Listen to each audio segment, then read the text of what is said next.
the third day in Hull, home to the smallest window in England. Yep, that tiny crack. In 1683, it was used to spot potential punters and be ready to serve them as quickly as possible. Any chance of a drink? You'll be lucky! And hoping to crack the competition today is 22-year-old dog-walking entrepreneur, Jordana. I know my food, I know how to balance my flavours, so I think I have a good shot in winning this evening. Well, you'll need to outdo Monday's host, Dan, whose Greek party certainly impressed florist Jane. Dancing was amazing, the DJ was great, and I absolutely loved the Greek dancing. That was my favourite. But it was the host himself that caught business manager Tony's eye. Just the way he works, his persona, the way he is, the way he looks. Could have been an ace evening anyhow. Steady. It was a good time, it was clubbing, it was dancing, it was just high energy, and everyone just having a real good time. Not yet. Things didn't go quite so smoothly for computer geek Matt, who served up some Japanese delights. Bon appetit, guys. The dessert, don't really have a lot to say, because I don't know what happened there. Conversations at the table didn't exactly run smoothly either. The you for today? Where's the personalities gone? Respect works both ways. I wasn't surprised by Jordana and her sort of response to my sort of challenging behaviour. But it was nice to see there is a side to Jordana that shouldn't really be messed with. In terms of selling Japanese food to the audience, I think I might have done okay. Could have maybe done a bit better. You sure could. With a score of 24, Matt's out of it. On 28, Dan's the one Jordana has to beat. I think she's going to be an amazing cook. I feel like she wouldn't have entered this unless she was confident that she could really pull it out of the bag. Tonight I'm doing Mexican food. I think some good street food, lots of fun, very informal, casual, and hopefully lots of laughs as well. She kicks off her Mexican fiesta with queso fundido, with chorizo and tortilla chips. Queso fundido with chorizo and tortilla chips. I like saying it more. We'll have another run at it then, Tony. Queso fundido with chorizo and tortilla chips. Spoken like a true native. Yeah. I believe that she's probably just made up this word fundido to make it sound a little bit more exciting.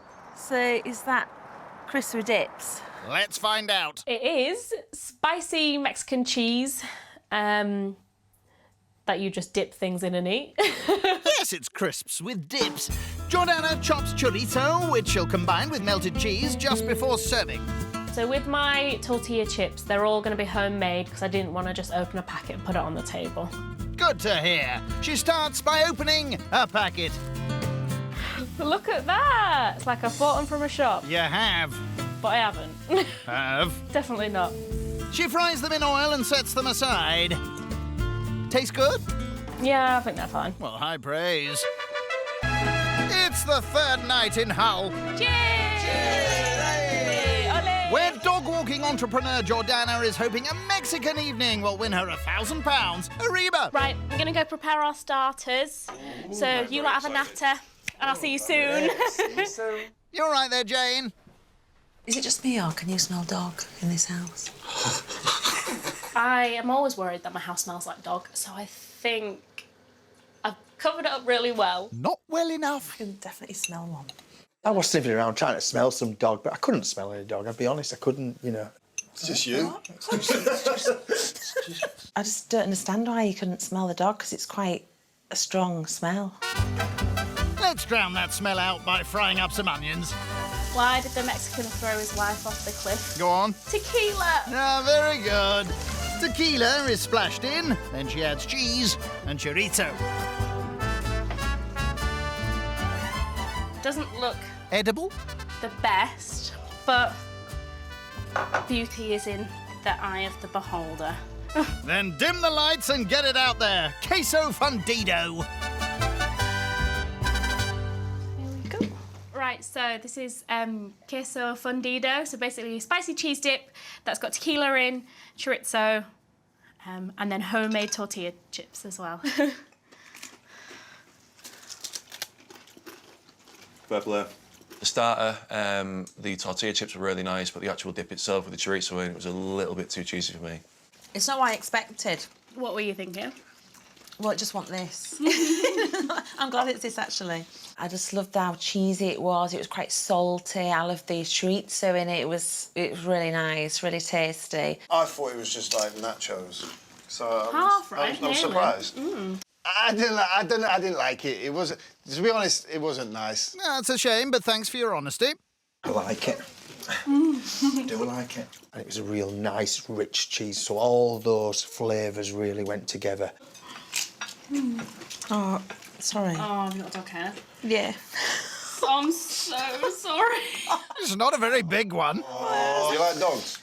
I don't mind dogs. I just don't like to smell them or I just don't like the hairs in the food. I was just getting a crisp out and I saw this dog hair on the end of it and I just thought, oh no, please, why me? I couldn't believe it when Jane found the hair, and obviously I knew she'd stop eating it. The worst person to find it at the dinner table. Jane is probably the last person that you'd want to find a hair in the food. I take it you do have a dog. Oh, no, I don't own a dog. Oh, well, where did the dog hair come from then? I own a dog walking and dog daycare business. How many dogs do you have at a time? So I have like 10 to 12 dogs a day. Oh my God. Not at once. Like, do you walk down the street with 5 dogs?